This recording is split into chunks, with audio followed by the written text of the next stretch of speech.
So you see what I'm going to talk about? So today, I'm just going to get straight into it. We're obsessed with data. And so every university and school is promoting a data science course. People are scrambling to build their skills on data. And companies are madly hiring data scientists, data engineers, data analysts, anything that starts with data, actually. And as you can see on the top right there, about a week ago I did a search, and there's 454 jobs alone in Melbourne in the data science field. So there's no argument that we can gain from data, but we need to understand why, and it's used to help support our decision making under uncertainty. You know, we're all in software, there's nothing certain about that. But why go through all the effort of collecting and analyzing data if we end up just manufacturing it to tell us the story that we want to hear? That's me, and I'm the co-founder of Criticide. Come on, smile a little. Thank you. So today I'm going to share a few principles on helping us with the realities that we battle when it comes to data and decisions. Being good at this whole data thing isn't easy, and there's no step-by-step process per se. And the reality is that it's going to take a lot of mental discipline and continuous building of skills to unlock that power of data. So just an example I'd like you to keep at the back of your mind. How did this ground become wet? Think about how you might answer this, and I'll come back to it. Got it? All right. So principle number 1, ask better questions. Believe it or not, it's actually a much harder skill than we think it is. I often hear companies say, Shift.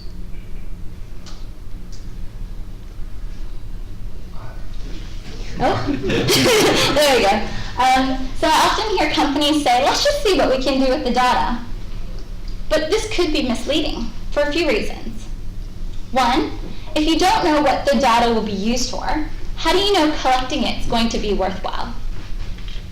Number 2, if another company collected a certain amount of data, which was useful for them, just because you're in the same industry, how do you know it's going to be useful for your particular company and be beneficial to collect? And lastly, how do you know that the context of what you needed the data for was actually accounted for within the previous implementation of that data collection? Context is very important.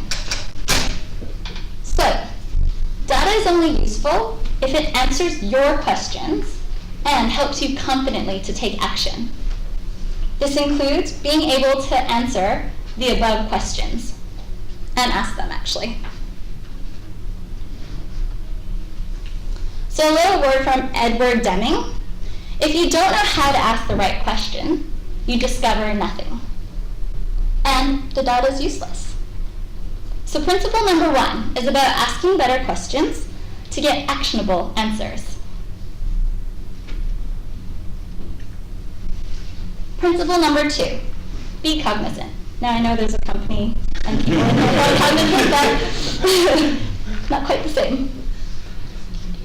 So inherently we ask data to help us understand why, but we often mistaken correlation for causation, and they're not the same.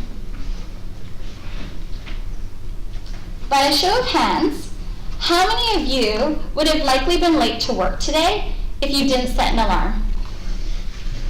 Putting 2 hands up. All of you should have your hands up. I have my hand up. Yes. So this is an example of cause and effect.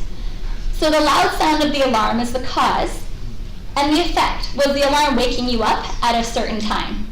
Or maybe it was a snooze. Do I have to just press shift? Okay, I need an alarm to press shift. Okay. When it comes to developing software, there are thousands of cause and effect situations. This is why a project that has an estimated, for example, 40% ROI is no guarantee. Existing data alone cannot help you predict what will happen when a change is made, but modeling the cause and effect can. of a situation or problem, because it helps one to predict whether and how the probabilities will change when the world changes, and everything's constantly changing in our world. Nothing's static about it. So for those of you who aren't familiar, this is called causal modeling, and it's been around for about a century, but it's not that easy, which is why we probably just don't do it, like testing sometimes. So are you after correlation or causation in the data? We need to have an awareness about that in order to accurately understand why. So a little word from Mark Twain said, data is like garbage. You better know what you're going to do with it before you collect it. So we don't need data for everything. There are some things we're quite confident with. And also, we actually don't necessarily need more data alone, because that won't necessarily solve our problems. So for example, you don't need data to manufacture a car door, a standard car door, not the ones that open like this if you've seen, I think, Silicon Valley, because that problem's already been solved. But you will likely need data if you want to understand how much money you might need to invest if you want to increase your team's velocity by 10%, for example. So principle number 2 is about being cognizant of the types of data and what it can bring to the table. Principle number 3, quality over quantity. Thomas Reid, a Scottish philosopher, said there's no greater impediment to advancement in knowledge than the ambiguity of words. Going back to our wet ground example earlier, the ground could be wet for a number of reasons, but if someone told you this, you're like, yes, so what? It's not really helpful. So you got another person on the other side of the room going, well, I think it was the leaking fire hydrant, or a bucket of water got spilled, but then maybe it rained, or actually it could have been sprinklers, from the garden across the street. But that's kind of not really helpful either if there's like a really high-risk reason why you need to know why the ground's wet because someone's suing you, for example. If you look here, the ground is wet because of a complex system of events and possibilities. And one might say they're very tempted, well, let's just collect that on all of it. But that would actually be very expensive and time-consuming, and we all know how we love to maybe have a little extra time in the day to be creative, but if we're, solving this problem, we're not going to have that. So what should we do instead? No, not erase all the circles. Collect the necessary data. Let's not forget there's an associated cost with actually maintaining the data in addition to collecting it. So just because we've collected it, we always forget about the maintenance cost. So it might seem obvious, but I wonder how many businesses out there today are actually benefiting from their big data, or any data initiative for that fact. Or is it just chewing up resources unnecessarily or unknowingly, which is actually even more scary. So whilst it's tempting to want to collect and track everything, the value of data is only as good as its quality, and the decisions are only as good as the data. Imagine if you were trying to find a particular answer in that stack of paperwork. The situation is actually no different in the digital form when we're trying to find answers with the data we collect or formulate. So principle number 3 is about prioritizing the quality of data instead of endless quantities of it.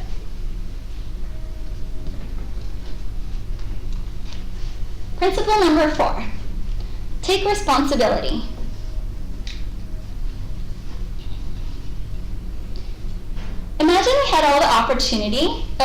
Imagine that we had the opportunity to collect all the credit card information for exploration at some point. So what? Is it just data FOMO? I think there is such thing. Furthermore, is it responsible of us to collect all this data and have no idea what we want to do with it? How do you know it's going to be useful in the future? Is it a cost? Is the cost of collecting and storing the data going to be worthwhile?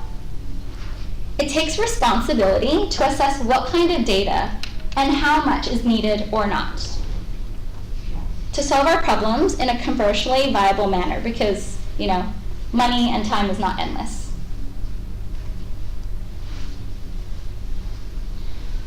Does anyone know who Judea Pearl is? He's the author of the Book of Why. He said data is profoundly dumb. In this book, he mentions an example where he talks about data can only tell you that people who took medicine recovered faster than those who didn't take it. But it actually can't tell you why. What if it was those who could only afford the medicine were the ones who could take it? The data wouldn't tell you that. So it takes responsibility to answer why using all types of data. Observational data, existing static data, cause and effect data, correlation, etc.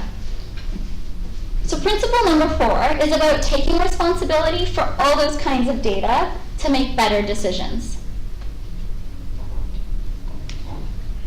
Today we live in a world where data is growing at a rapid rate. Specifically, 2.5 quintillion bytes of data are created each day. So in order for us to truly experience a competitive advantage with data, we must do the following. Number 1, ask better questions.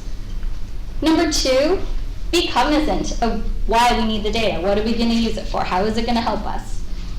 3, prioritize quality over quantity. And number 4, yes, take responsibility because it's a big one.